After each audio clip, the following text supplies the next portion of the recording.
So I've mentioned some risks that exist with the use of NSAIDs in patients. But with every individual case, you have to look at the risks versus the benefits.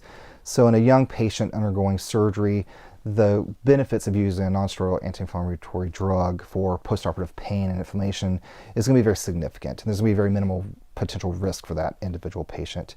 When you're looking at an older dog, this may be 13 or 14, and it's got a compromised renal system, and maybe it's insufficient in its output.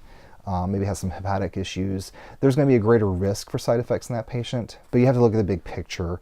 Is it better to have a dog that is not mobile and is not having a good quality of life? Or is it better to have a dog that has some coverage for its pain with the known adverse events that could arise, but being able to mitigate those?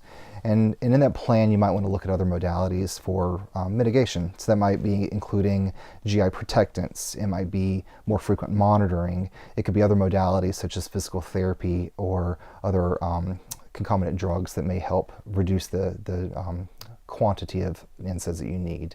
There's other ways to help manage that. At the end of the day, you just have to, again, look at that individual patient. The benefits for that individual may outweigh the risks that are there. Most importantly is not only your own clinical judgment, but also that conversation with the pet owner, because it's their pet, their daily life that they're having to manage with that patient. And if they understand the risks that are present and they understand the benefits that could be there with the appropriate treatment, it'll give them better education on helping make that decision. Going back to the VCPR, it's always important to have their input and make sure everyone's comfortable with the plan going forward.